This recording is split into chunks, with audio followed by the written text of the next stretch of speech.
លោកអ្នកទាំងអស់គ្នាខ្ញុំได้ខ្ញុំនាំអ្នកទាំងអស់គ្នាទៅស្វែងយល់អំពីការព្យាបាលហើយនិងការផលិតថ្នាំចឹងអ្នកទាំងអស់គ្នាតាមបែបខ្ញុំបានបង្ហាញហ្នឹងទៅកន្លែងផ្ទះមួយខ្នងហ្នឹងចឹងបើករណីយើងចង់ផលិតថ្នាំយើងចុចខាងស្ដាំដៃនេះមកហើយ scroll មកក្រោមឃើញរូបថង់មួយហើយចុចរូបថង់ហ្នឹងហើយចុចសញ្ញាឃ្លោកនេះតមកអានេះគេតម្រូវឲ្យយើងអាប់អញ្ចឹងរបស់ Planner ហ្នឹងគាត់មានសភៅ20ចុចអាប់ទៅសភៅហ្នឹងនៅក្នុង shop មានលក់អញ្ចឹងឲ្យយើងថយមកវិញមកយើង select យកទី4នេះគឺកន្លែងដែលយើងអាចផលិតថ្នាំបានថ្នាំវាមានទៅតាមកម្រិត level ហើយបើករណីយើងចង់ផលិតបានតទៅយើងអាប់កន្លែងអ្នកផ្សំថ្នាំហ្នឹងឡើងឲ្យខ្ពស់អញ្ចឹងឥឡូវខ្ញុំចូលទៅ shop ដើម្បីទិញ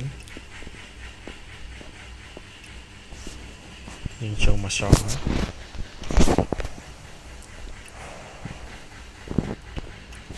ចឹងនេះថ្នាំ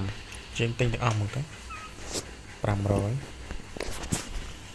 ហើយចូលមកកន្លែងថង់ដែរហ្នឹងមកអាប់ទាំងអស់មកទៅគង់ទៅអាប់ដែរអូខេពេលអាប់រួចរាល់យើងចេញមកនេះគឺយើងអាចផលិតបានហើយគ្រឿងផ្សំគឺយើងអាចចុចទៅទិញបានចុចអាហ្នឹងទៅគេប្រាប់ map ហើយអង្គហ្នឹងក៏អញ្ចឹងដែរចុះឥឡូវឧទាហរណ៍ខ្ញុំចង់សាកផលិតចុចទៅវាផ្សំមកហើយនៅពេលដែលយើងមានជំងឺយើងមកជួបកន្លែង web មួយហ្នឹងទៅចុចលើម្នាក់ហ្នឹងហើយយកទី1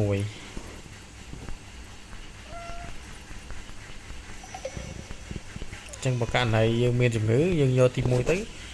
យើងនឹងចូលទៅព្យាបាលហើយអ្នកទាំងអស់គ្នាចុចបង់លុយពេលព្យាបាលទៅរួចរាល់ហើយបើអ្នកទាំងអស់គ្នាឆ្ងល់ថាតើកណ្ដុងឈាមយើងចង់ដាក់លើសពី2បានអត់ឃើញគេដាក់ដល់6ដល់7អញ្ចឹង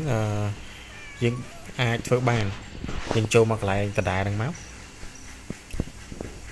ហើយយើងជ្រើសយកពាក្យទី2ហើយកន្លែងនេះយើងត្រូវអាប់ឡើងទៀតទៅអានេះដល់6អញ្ចឹងអាប់ឡើងទៀតទៅ7អញ្ចឹងយើងខ្វះអានេះមួយអាហ្នឹងយើងអាចទៅវាយមេក៏បានចូលរូបភ្នំក៏បានដែរឬក៏វាយតាមបន្ទាយអញ្ចឹងកណ្ដុងឈាមយើងឡើងបាន4ហើយឡើងបាន3ជាមួយខ្ញុំសាក់ទៅដូរសិនមិញអាប់2 level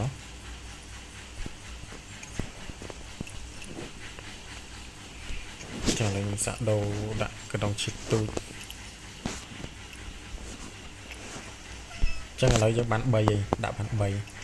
អ្នកទាំងអស់គ្នាចង់បានច្រើនទៀតយើងមកអាប់កន្លែងហ្នឹងទៅចឹងវីដេអូមានតែប៉ុណ្្នឹងទេបើអ្នកទាំងអស់គ្នាត្រូវការដាក់លុយឬក៏ត្រូវការ account នេះអាចតាក់ទងមកខ្ញុំបានអរគុណច្រើនជម្រាបលាជួបនៅវីដេអូក្រោយ